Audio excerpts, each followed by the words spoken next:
Je november a už týždeň lovím na Slovenskej priehrade. Dosiaľ som chytil 15 kaprov, 4 kapre cez 15 kg, čo som velice rád, a väčšina ryb sa pohybuje 10-11 kg, žiadne menšie ma neotravujú, takže super. Všetko mi chodí na bioskvít, na jednu 24-ku. Veľa ani nekrmím, také 3-4 hrste a odteraz som ryby ani netočil. Som sa tomu nevenoval nejak a teraz vám jedného ukážem, 15,80, teraz ráno mi prišiel o 10. a taký padáčik.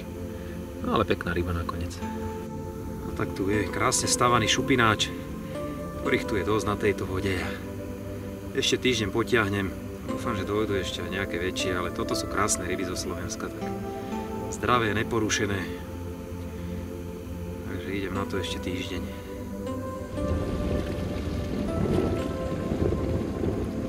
Dnes ráno som mal 3 ryby, začalo to takým malým 3-kilovým, potom 10-kilový a neskôr tento 16-kilový. Krásne ryby, stále žerú, aj keď sa ochladilo, stále príjmajú bojlis, krmím už viacej, stále bioskvít oliheň.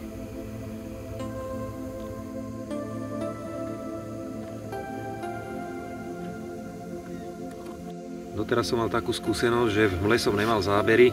Som si myslel, že v mle to nejak pôsobí na kaprov, že neberú. No ale teraz som mal 2 kaprov v mle, tak 14-16 kg, takže sa mi potvrdilo, že to ide aj v mle. Pekné ryby. Treba si zapnúť GPS-ko, aby som sa vedel vrátiť naspäť, lebo je to obťažné. Odídem 50-70 metrov od brehu a už všetko je mliečne, takže podľa GPS-ka krásne dojdem naspäť na miesto. Aj miesto na pokladanie si hľadám podľa GPS-ka a takisto sa vracam naspäť, lebo aj na brehu, keď je nejaké svetielko alebo niečo, tak není to vôbec vidieť.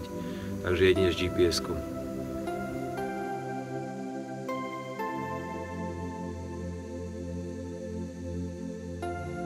Na tejto výprave lovím za prekážkami asi 50 metrov na také miernej vyvýšenine. Zábery mám väčšinou padáky, takže ryby sa sťahujú do tých prekážok. Sú to staré zatopené stromy a halúze. Práve preto používam závesné olova 284 gramové, ktoré sa po zábere odopnú a rybu to neťahá do tých prekážok, vychádza hore, takže v pohode ich zdoláva možno z 10 rýb. Jednu som stratil v tých prekážkach, ale je to úplne eliminované a je to odpadajúce olova, vrele doporučujem.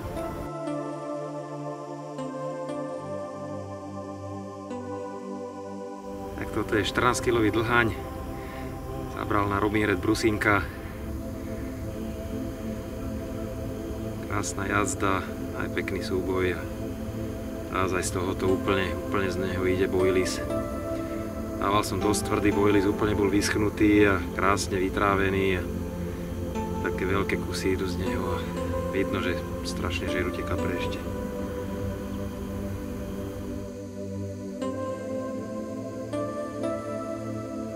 Dnes ráno, krátko po zavezení, sa Maťovi podaril krásny úlovok, ulovil krásneho kapra. Za chvíľu vám niečo k tomu povie, uvidíte, tak nádherná ryba. Nádherný kapor z dnešného rána, krásny, zdravý. Píše na takéto ryby, že tu máme v našich jazerách, toto môže byť ryba, ktorá môže mať za 2, 3, 4 roky 28, 29, 30 kg. Krásne mladé ryby, bojovné. 22,80. Zabral na bioenzym losos.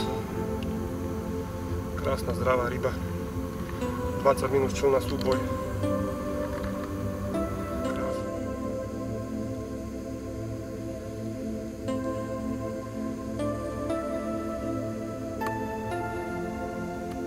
Ráno po zavezení som mal krásnu jazdu.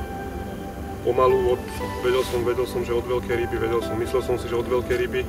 Mal som 2-3 dní predtým som mal pekné ryby 14, 14,5, 13, 12, 10.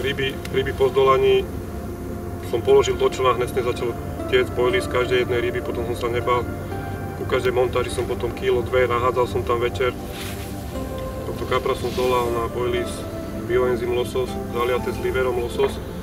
Všetko zalievam, buď zalievam, alebo veľké krvné dávky zaliem s vodou. 5-6 hodín predtým s teplou vodou zalejem, do toho nalejem liver, nech to pracuje. Videl som teraz na obrázkoch Johnnyho Montasa, čo sa mi zapáčila, hneď som mu naviazal. Minulý rok sa mi tiež podarilo chytiť krásnu rybu takouto istou taktikou. Presne všetko som zalieval, úplne rozmočené gule. Minulý rok sa mi podarila prvá ryba cez 20 na moje narodeniny. Tento rok 11.11. na moje meniny. Neviem, či to je osud alebo niečo tam hore, ale určite niečo funguje takéto a proste večer zaspávam, v hlave mám krásneho šupináča. A určite už posledný kaprik tejto výpravy, 14 kg. Zabral na bioenzym losos, 24 mm. A už balím a je koniec novembra. Možno ešte niekde pôjdem. Tak vám prajem úspešnú budúcu sezónu, krásne ulovky a veľa šťastia.